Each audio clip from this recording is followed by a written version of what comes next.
에스겔 27장 전체를 다 하겠습니다. 다 같은 내용이기 때문에 에스겔 26장 또 27장, 28장은 다 두로의 멸망에 대한 이야기가 주된 이야기예요. 27장을 1절부터 잠깐 보겠습니다. 4절까지만. 27장 1절 여호와의 말씀이 내게 임하여 이르시되 인자야 너는 두로를 위하여 슬픈 노래를 지으라. 너는 두로를 향하여 이르기를 바다 어귀에 거주하면서 여러 섬 백성과 거래하는 자여 주 여호와께서 이같이 말씀하시되 두로야 내가 말하기를 나는 온전히 아름답다 하였도다. 내 땅이 바다 가운데 있으며 너를 지은 자가 내 아름다움을 온전하게 하였도다. 여기까지만 보겠습니다. 그 뒤에 보면 쭉 나오지만 그 5절에 보면 스닐의 잣나무, 스닐, 또 레바논의 백향목, 또 6절에 보면 바산의 상수리나무, 또 깃딤 섬의 황량목, 또 7절에 애굽의 수놓은 가는 배, 또 뭐 엘리사 섬의 청색 자색 배, 또 8절에 시돈과 아르밧 주민들, 이렇게 쭉 나라 이름들이 쭉 나오거든요. 그러니까 두로라고 하는 이 나라는 전 세계 그러니까 지중해권 여러 나라들과 거래하는 나라였죠. 교역하는 나라. 무역으로 성장한 나라입니다. 아무튼 당시는 정말 보기 드물게 그 뒤에 쭉 눈으로 보세요. 다 엄청난 나라들이 나오거든요.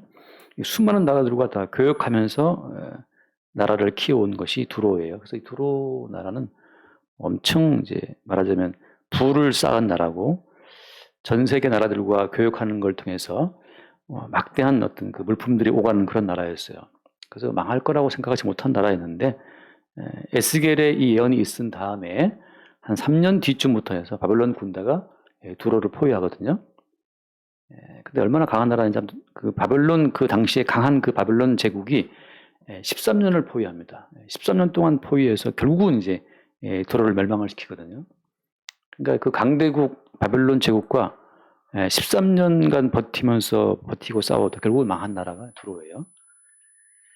그리고 이제 잘 알다시피 우리가 이제 알렉산더 대왕이 또 쳐들어와서 거의 이 두로 나라를 다 없애버립니다.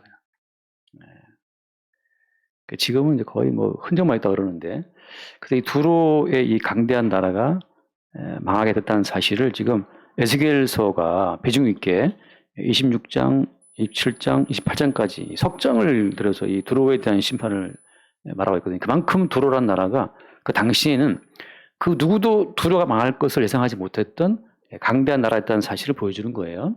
나라가 커서가 아니고 수많은 나라와 교육을 통해서 형성한 나라이기 때문에 다 두로와 연관이 있어요. 모든 나라들이. 그래서 아무도 두로를 치지 못하는 거죠. 모든 나라와 연관되어 있기 때문에 교육 중심으로. 흔히 요즘 말하는 뭐 대만이 망할 수 없는 것은 미국이 쓰는 반도체 대부분을 대만이 만들어냈잖아요. 그런 것처럼 두로란 나라가 각국의 이익과 연관되어 있기 때문에 망하는 것을 쉽게 생각하지 못할 정도로 강한 나라였는데 에스겔이 이 당시에 두로의 멸망을 예언하죠. 그러니까 에스겔 선지자가 두로의 멸망을 예언할 때만 해도 사람들이 이 두로의 멸망을 믿지 못했어요. 설마 두로가 망할까? 이렇게 전 세계와 검율처럼 연결된 나라가 망할 거라고 생각하지 못했는데 과연 바벨론 군대가 와서 13년간을 포위하고 두드러 부숴서 결국은 이제 두로를 망하게 하죠. 그래서 우리가 이런 걸 보면서 그래서 영원한 나라는 없는 거죠. 제가 오늘 잠깐 그 인더스 문명에 대한 어떤 그 대학 교수가 인더스 문명에 대한 걸 잠깐 강연을 잠깐 봤는데 그 대학 교수가 말한 건 이거였어요. 모든 문명은 반드시 망한다. 그게 그 교수의 결론이었어요. 모든 문명은 망한다. 근데 성경대로 말하면 어떤 성경대로 말하면 모든 사람은 죽는 것이고 모든 나라는 망하는 것이고 모든 문명도 사라지는 거죠. 그래서 우리가 그럼 이제 이걸 통해서 우리가 뭘 생각하냐면 이 두로의 멸망을 통해서 왜 두로는 망했는가? 그러니까 두로처럼 망하지 않기 위해서 어떻게 해야 될 것인가? 이 두로처럼 망하지 않을 것에 대해서 어떤 초점을 두고 성경을 보면 성경을 오해한다고 하는 거죠. 왜냐하면 성경은 기본적으로 한 번 죽는 것은 정하신 것이요라고 해서 모든 인간의 죽음을 일단 깔고 시작합니다. 그러니까 성경은 아담과 하와가 선악과를 먹은 그 다음부터 정령 죽으리라라고 해서 이미 모든 인간에게 하나님이 심판과 죽음을 이미 선고했단 말이죠. 그러니까 그 누구도 성경의 교훈을 통해서 자기의 살 길을 구한다? 이건 성경과 반대되는 길이에요. 성경은 이미 죽음을 선고해 놓고 가고 있는데, 그죠? 창세기에서 이미 선악과를 먹으면 정령 죽으리라라고 이미 죽음을 선고하고 가고 있는데, 지금 우리가 뒤늦게 어떻게 하면 살 수 있을까라고 살 길을 찾기 위해 성경을 이렇게 뒤적거리고 있다는 것 자체는 죽음을 선고하신 하나님의 원래 취지하고 지금 어긋나는 거예요. 그러니까 이미 창세기에서 정령 죽으리라, 선악과를 먹었느냐? 죽는 거야 라고 했으면 사실 어때요? 우리는 성경을 통해서 우리가 죽는구나. 그 죽음의 증거들을, 죽음의 그 흔적들을 우리는 보는 거죠. 그러니까 그 강대한 두로도 결국 망하는구나. 바벨론 제국이 군사력을 총동원해서 13년을 포위해서 결국은 때려 부수는 거죠. 그러니까 우리가 산삼 먹고 홍삼 먹고 뭐 먹어도 우유도 먹고 뭐 타틀어 먹어도 결국은 죽는 거예요. 그러니까 오늘 이 두로의 멸망을 보면서 어떻게 우리는 두로처럼 이렇게 망하지 않을 수 있을 것인가. 그러니까 망하지 않을 길을 추구한다는 자체는 성경을 기록하신 본래의 취지하고 지금 반대로 가는 겁니다. 그러니까 우리는 성경을 보면서 뭘 보는 거예요? 이렇게 우리는 죽는구나. 근데 중요한 건 뭐예요? 중요한 건 죽음 속에 하나님이 담아 놓으신 그 경륜을 보는 거죠. 하나님은 왜 아담과 하와가 선악과를 먹을 줄 아시면서도 선악과를 허락을 하셨을까? 왜냐하면 하나님은 죽음도 사용하신단 말이죠. 하나님이 쓰시는 다양한 경륜 가운데 하나가 죽음을 활용하시는 거예요. 그러니까 죽음마저도 하나님 손에 들린 하나의 도구라고 하는 겁니다. 그러니까 우리가 하나님께서는 예컨대 정춘하 목사의 죽음도 하나님께서는 하나의 도구로 사용하셔서 그 뜻을 드러낸다고 하는 거죠. 여러분의 인생이 망했다 싶으면 여러분의 흥망도 주님은 쓰신다고 하는 거예요. 내가 왜 이렇게 흥할까? 왜 돈을 많이 벌었을까? 주님이 쓰시고 있는 겁니다. 내가 왜 이렇게 다 까먹고 망했을까? 주님이 쓰시고 있다는 거죠. 왜 나는 아플까? 건강할까? 하나님께서는 그래서 우리의 어떤 죽음마저도 주의 경륜을 위한 도구로 쓰신다라고 하는 것을 우리가 보는 거죠. 그러면 하나님께서 죽음을 통해서 보이시는 그 최종적인 목표는 어떤 거예요? 자, 다시 질문할게요. 성경에 나와 있는 수없이 많은 멸망과 죽음을 통해서 하나님께서 뭘 증거하시는 겁니까? 하나님이 죽음을 통해서 증거하고자 하시는 것은 누구의 죽음을 초점에 두고 죽음을 증거하시는 거예요? 예수의 죽음이에요. 십자가에 죽임 당하신 예수로서의 죽음을 실체로 두고 십자가에 죽임 당하신 그 예수로서의 죽음을 증거하기 위해서 수없이 많은 인간들의 죽음을 도구로 사용하시는 거죠. 그러니까 어때요? 우리의 죽음도 예수의 십자가의 죽음을 증거하는 하나의 도구고, 동시에 어때요? 우리는 죽어가면서 십자가에 죽임 당하신 예수의 죽음에 합류가 되는 거예요. 자, 다시 말해서 모든 인간은 죽습니다. 그다음에 어때요? 나라들은 다 결국 망한다는 거죠.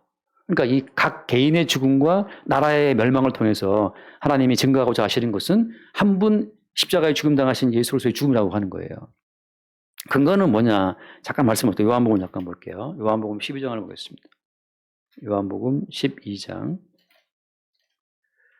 23절을 보면 12장 23절 예수께서 대답하여 이르시되 인자가 영광을 얻을 때가 왔도다. 자, 인자가 영광을 얻을 때가 왔도다. 그러면서 무슨 말씀하십니까? 24절 말씀에 내가 진실로 너에게 이르노니 한 알의 밀이 땅에 떨어져 죽지 아니하면 한 알 그대로 있고 죽으면 많은 열매를 맺는다라. 자, 이게 예수의 십자가의 죽음을 말씀하시는 건데 한 알의 밀처럼 예수님이 십자가에 죽을 것을 말씀하시면서 영광을 얻을 때가 왔다는 거죠. 이게 여러분 앞뒤가 말이 맞습니까? 우리 인간 세계의 영광이라고 하는 것은 죽지 않는 거잖아요.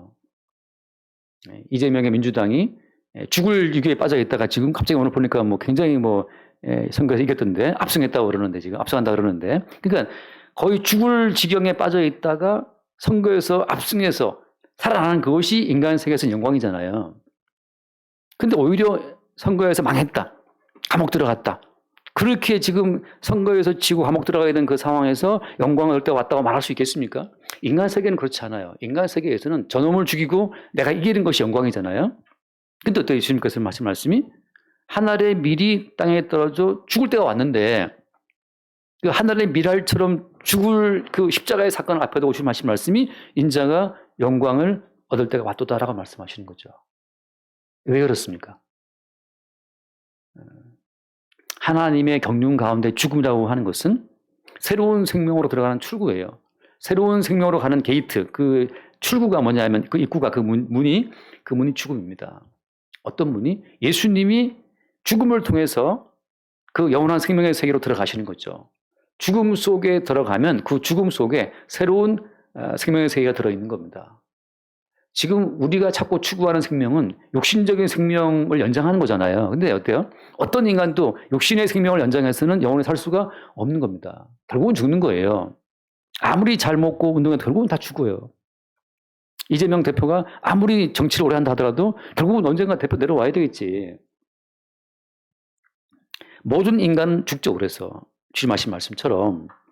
그러면 사람들이 살기를 바라고 그렇게 애를 쓰고 있는데 결국은 다 죽어요. 근데 어때요? 주님께서는 살기를 바라는 인간들 앞에서 주님이 죽음으로 들어가시는 거죠. 왜? 죽음 속에 하나님이 준비하신 영원한 생명이 있기 때문입니다.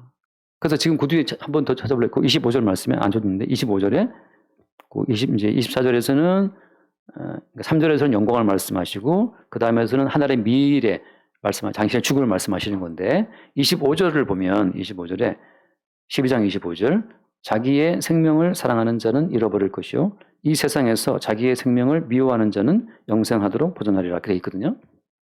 그러니까 자기의 생명을 사랑하는 자는 잃어버린다. 이 땅에서 말씀을 보면서 어떻게 안 망할까? 어떻게 안 죽을까? 이걸 추구하는 사람들은 결국은 그 생명을 잃어버린다고 하는 거죠. 성경은 성경은 항상 말하는 주제가 하나예요. 십자가에 죽임당하신 예수 그리스도를 말하고 있는 겁니다. 따라서 너희도 십자가에 죽임당한 예수님처럼 같이 죽어라.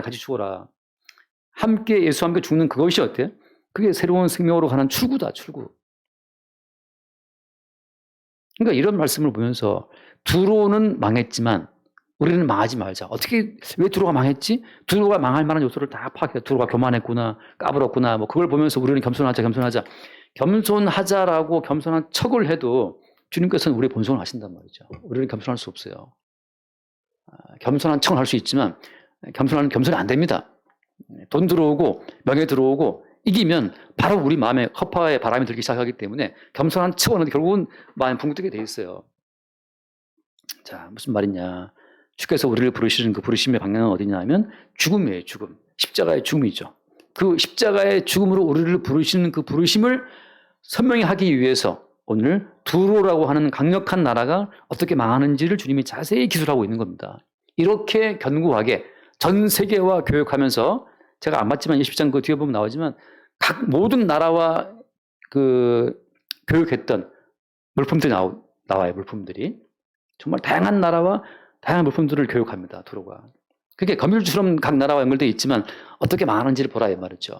우리가 인맥도 갖고 돈도 가지고 있고 다양한 사람들과 다 연계되어 살아가서 살려고 애를 쓴다 하더라도 다 죽죠. 우리는 결국은. 그 뒤에 말씀 봅시다. 12장 요한복음 12장 자 32절 말씀 볼게요.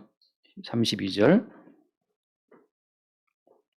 내가 땅에서 들리면 모든 사람을 내게로 이끌겠노라 하시니 자 이렇게 말씀하시면 자기가 어떠한 죽음으로 줄 걸 보이신 건데 자, 예수님께서 십자가에 못 박혀서 딱 들려버리면 십자가에 못 박혀서 십자가에 높이 들려버리면 어때요?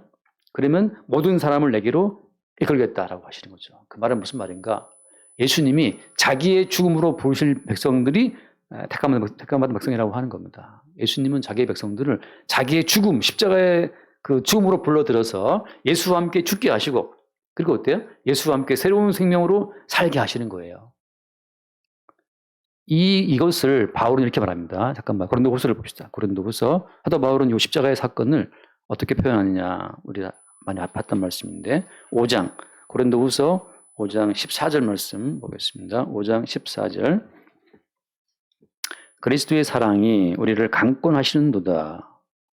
자, 그리스도의 사랑이 우리를 강권해서 어디로 인도합니까? 우리가 생각하건대 한 사람이 모든 사람을 대신하여 죽었은즉 모든 사람이 죽은 것이라. 자, 아까 예수님께서 십자가에 못 박혀 들리면 그죠? 모든 사람을 이끌겠다 하시는 말씀처럼 주님의 사랑은 우리를 강권해서 너 나와 함께 죽자. 주와 함께 죽는 그 자리를 우리를 어떻게 해요?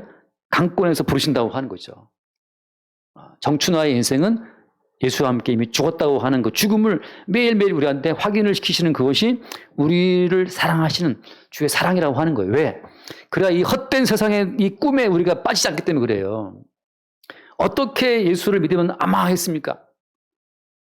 총선 앞두고 교회 나가서 특별 기도를 하면 이번에 총선 되겠습니까? 그 살기를 바라는 모든 자들의 헛된 꿈을 깨뜨리기 위해 주님께서는 그건 허상이잖아. 그건 꿈이잖니. 하고 우리를 붙잡아다가 십자가에 죽나 예수와 함께 못 박아 버리는 거죠. 이미 너는 죽었다. 이미 너는 끝났어. 그 돈 좀 벌었다고 기쁘냐. 그 헛된 꿈을 주님이 다 깨는 것은 십자가에 이미 우리가 죽었다는 그 사실을 확인시키는 거죠. 그리스도 사랑은 항상 우리를 어디로 불렀냐면 모든 사람을 대신하여 죽었은즉 모든 사람이 죽은 것이다. 넌 이미 죽었다. 우리의 죽음을 확인하게 하시는 그것이 그리스도의 사랑의 강권하심이에요. 걱정, 근심 밀려올 때 왜 걱정합니까? 내가 아직 살아있고 나의 살아있음을 내가 돌보고 내가 챙겨야 한다는 것 때문에 걱정하잖아요. 안 망하려고. 근데 어때요? 주님의 사랑은 너 이미 죽었어. 너 이미 망했잖니. 하고 이미 우리의 멸망과 이미 우리의 죽음을 주의 사랑이 강하게 우리에게 알게 해주는 겁니다. 너 지금 이미 죽은 자가 뭘 걱정해. 넌 이미 망했어. 넌 이미 죽었어. 내일 카드값을 못 내서 쫓겨서 카드 정지되고 신용불량 된다 하더라도 그거 어때? 그게 마땅하다는 거죠. 당연하다는 거죠. 그러니까 이미 우리를 죽음 속에 집어넣기 때문에 이미 죽었기 때문에 들어온 것이 아무것도 없어요. 이미 죽었으니까.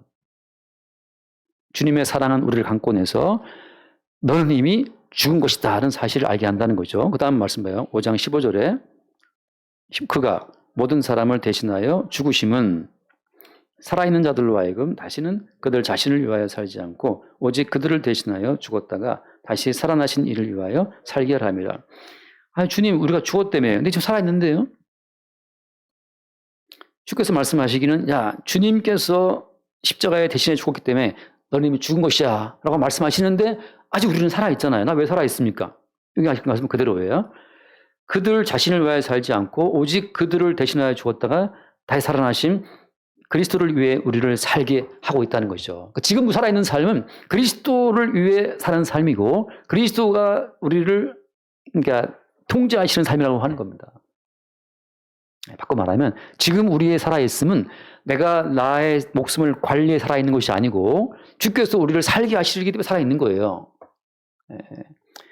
제가 어떤 그 유명한 법의학자 잠깐 여기 영상을 보니까 그 사람은 전북대학교 무슨 법의학 교수인데 그 사람은 항상 이제 의문사부터 해서 여러 살인사건 현장에서 그 죽은 사람을 부검하는 사람이거든요. 그러니까 맨날 그 사람은 죽은 사람을만 들여다봐요. 부검을 해야 되니까. 그 사람 한 말이 참 내 마음에 와닿았어요. 자기는 매일 죽음을 대하다 보니까 이 죽음이라고 한 이것이 사실은 자연스러운 것이고 살아있다는 것이 굉장히 비정상적이라는 거죠. 인간에게는 죽음이 정상적인 것이고 살아있다는 이것이 비정상적이다. 그 말하는 근거는 뭐냐 하면 어느 날 법의학자 이제 그 경찰서에서 의뢰가 와서 또 이제 부검하는데 현장에 가보니까 그 초등학생 5학년 아들이 목을 이제 이렇게 누가 목을 매서 목돌로 죽은 자체로 이제 침대에 누워 있고 그 엄마는 안방 침대에서 칼에 찔러서 이제 이렇게 죽어 있고 그 아버지는 또 뭐 거실 어디에 목을 매서 이제 죽어 있더라는 거죠. 결국 내가 볼 땐 그리고 아버지가 와이프랑 싸우다가 와이프 죽이고 아들 목 잘라 죽이고 자기 본인 자살한 거예요. 일가족 그런 사건인데 근데 그 아들내미가 그 쓴 시가 이렇게 벽에 걸려 있더라는 거죠. 시가. 그 시 내용이 이 내용이에요. 가을이 되니까 참 나무들이 예쁜 잎들을 단풍들을 피워내니까 참 예쁜 잎들이 이제 바뀌었다라고 하는데 결국은 그 예쁜 단풍 잎들이 서로 누가 예쁘냐고 다투다가 다 떨어졌다. 낙엽이다 그렇게 썼대요 시를. 근데 이제 그 함께 있었던 정신감정의학자가 한 말이 이 시는 내용이 이제 뭐냐면 아이가 봤을 때 그 엄마 아빠가 맨날 누가 옳으니 그르니 막 싸우다가 이제 그 싸우다 결국은 이제 그 누가 선이냐, 누가 악이냐, 누가 잘했냐, 못했냐 이게 대해서 결국은 이제 그 아버지가 열받아서 이제 와이프를 칼로 찔러 죽이고 아들도 목 잘라 죽이고 자기도 이제 자살한 거예요. 그러니까 인간에게서 누가 옳으니 누가 그러니 싸우는 이 선악이 늘 벌어지니까 아들은 그 볼 때마다 아빠 말도 옳은 것 같고 엄마 말도 옳은 것 같고 둘이 뭐 다투 결국은 다 죽어버리는 이제 그런 내용을 그 아들이 쓴 것 같다고 이제 정신의학자는 분석을 했다 하더라고요. 다시 말해서 이제 제 말은 뭐냐면 그 법의학자 말은 너무나 가족이 이렇게 사랑하는 것 같지만 그렇게 그죠 남편이 아내를 죽이고 또 아들을 죽이고 이게 쉽겠어요? 근데 그 의학자 말은 뭐냐면 사실은 그러한 죽음이 너무나 많다는 거예요. 아내가 남편을 마늘 빻는 공이로 때려 죽인 경우도 있고 반대의 경우도 있고 다시 말해서 죽음이 참 자연스러운 건데 어떻게 아직 살아있지? 볼 때마다 어떻게 살아있냐 아직까지 그게 희한하다는 거죠. 다시 무슨 말인지 이겁니다. 지금 우리가 살아있는 것은 살고자 하는 나의 의지와 노력의 결실이 아니라 우리를 살게 하시는 분이 있다는 거예요. 우리는 진작에 아까 말했던 그 어떤 사례처럼 죽어도 이상이 없는 것이 이 지구라고 하는 거지. 우주라고 하는 거예요. 물리학자의 말에 의하면 그렇잖아요. 우주를 돌아보면 생명체가 없어요. 이상하게 이 조그만 먼지만도 못한 이 지구에만 생명체가 있다는 거죠. 그러니까 전체 우주를 보면 죽음이 자연스러운 거야. 어디에도 생명체는 없어요, 아직까지. 근데 지구에만 생명체가 이렇게 몰려 있잖아요. 왜 지구만 몰려 있지? 성경은 또 뭘 말합니까? 사실은 다 죽은 것이다. 이미 창세기에 죽었고 예수의 십자가의 죽음으로 그 죽음이 우리가 하는데 확증된 거예요. 다 죽었어요. 근데 왜 살아있느냐? 우리를 살게 하시는 분이 있다는 거죠. 왜 살게 하는 겁니까? 그를 대신하여 죽었다가 다시 살아나신 이를 위하여 살게 하려 합니다. 지금 살아있는 것은 가난하든 부하든 돈을 많이 벌든 돈을 까먹든 어디 아프든 건강하든 간에 주를 위해서 살게 하시는 거예요. 십자가에 죽음 당하신 예수의 십자가의 죽음으로 우리를 주님이 끌고 가시는 거죠. 그래서 이 두로의 멸망을 저는 볼 때 너무 이 두로의 멸망이 거창해가지고 지금 이 귀한 성경책에다가 뭐 이렇게 두로에 대한 심판을 26장, 27장, 28까지 길게 써놨는지 처음에 좀 의아했어요. 아니 이 성경이 얼마나 귀한 성경인데 그 두로가 망하든 말든 뭔 상관이냐.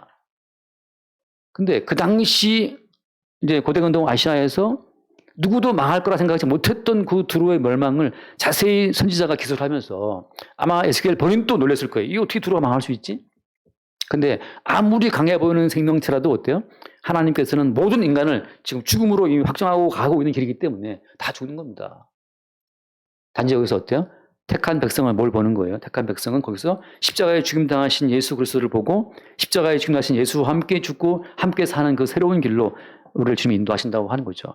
하나만 더 말씀을 읽고 로마서를 보면 로마서 6장을 잠깐 봅시다. 세례에 대한 부분을 말씀하시면서 로마서 6장.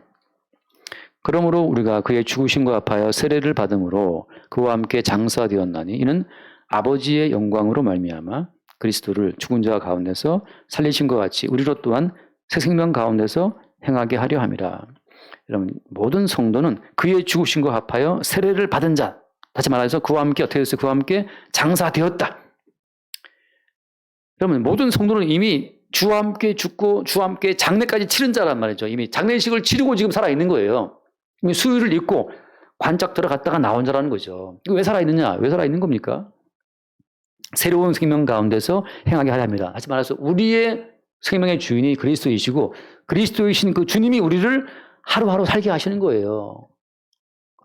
내가 걱정할 인생이 아니라는 거죠. 지금 어떻게 살죠? 어떻게 뭐 적금도 없고 뭐 연금도 어떻게 삽니까? 걱정을 왜 네가 하냐? 네 인생이 아닌데. 너 이미 죽었잖아. 너 이미 장례까지 치른 자야. 장사 지낸 바 되었다 이미. 그럼 지금 살아있는 것은 그리스도가 살게 하시는 거기 때문에 주님께서는 우리 인생을 도구로 해서 다만 그리스도 예수의 십자가의 죽으심과 살아나심을 증거할 뿐이에요. 살아도 주를 위해 살고 죽어도 주를 위해 죽는다라고 하는 그 인도하신 말씀이 우리를 인도해 가시는 거죠. 그래서 이 오늘 두로의 멸망을 예언하는 이 보면서 잠깐 돌아와서 봅시다. 본문 돌아와서 27장 돌아와서 보면 그 2절 말씀에 같이 한번 봐요. 27장 2절에 그런 말씀을 제가 참 이게 와닿는데 함께 봅시다. 인자야 너는 두로를 위하여 슬픈 노래를 지어라. 여러분 인생이라는 건 다 슬퍼요. 왜냐하면 예쁜 아가씨도 결국은 늙잖아요. 건강한 젊은이도 결국은 늙어서 꼬부라진단 말이죠. 인생 자체는 슬픈 겁니다. 결국은 살고자 그렇게 해서 결국은 다 죽잖아요. 결국은 죽을 인생인데 지금 우리가 애를 쓰고 있잖아요. 결국은 이건희 회장처럼 돈을 많이 벌어도 결국은 죽을 건데, 스티브 잡스처럼 결국은 죽을 건데, 우리는 그냥 안 죽을 사람처럼 우리가 지금 아둥바둥 애쓰고 있단 말이죠. 근데 주님 말씀은, 야, 슬픈 노래를 지으라. 결국은 죽어, 너. 그 강대했던 들어도 결국은 망하지 않니? 그렇게 네가 살려고 아둥바둥 애를 쓰고 바벨론에 13년간을 버티고 결국은 죽는다. 예, 모든 인생은 슬픈 노래를 부를 수밖에 없는 인생이에요. 다 잃어버리니까. 근데 어떻습니까? 이 슬픈 노래라는 자체는 왜 이게 슬픈 거냐 하면, 이게 십자가에 죽임당하신 예수님의 고난과 아픔에 합류될 때에는 그 슬픔이 어때요? 그 슬픔이 주님 하신 말씀처럼 이렇게 말씀하시죠. 나를 위해 울지 말아라. 주님 하신 말씀하세요. 예수님 십자가 지고 갈 때 여인들이 막 따라 울 때 주님 하신 말씀이, 나를 위해 울지 마. 너와 너의 아이들을 위해서 울으라고 말씀하시잖아요. 지금 예수님만 죽는 것처럼, 예수님 죽습니까? 그러는데 지금 하신 말씀이, 야, 너도 죽고 네 아들도 다 죽어. 왜 그걸 모르고 있냐. 근데 나의 죽음이라고 하는 것은 너희들 대신 죽는 죽음이기 때문에 나의 죽음을 통해서 너와 너의 아이들의 죽음을 확인하라는 거죠. 슬픈 노래지만 어때요? 슬픈 노래지만 오히려 우리는 이 슬픈 노래 이면에 주님이 준비해 놓으신 새로운 생명의 세계를 볼 때는 기쁜 노래가 되는 거예요. 아, 하나님이 죽었구나. 하나님이 끝났구나. 인간적으로 내 인생을 바라보는 그 씁쓸함을 우리는 매일 느끼죠. 매일 우리는 뭔가를 잃어버리고 있고, 그죠?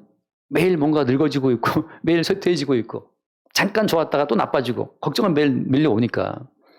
슬프지만 주님께서는 우리를 그 슬픈 죽음 속에 집어넣었다가 거기에서 누구를 만나게 하는 거, 거기서 이미 먼저 슬픈 죽음을 당하신 예수를 만나게 하는 거죠. 그 예수 그리스도를 만나는 만남 속에서 우리는 그리스도의 죽음으로 예비된 새로운 나라의 기쁨을 보는 겁니다.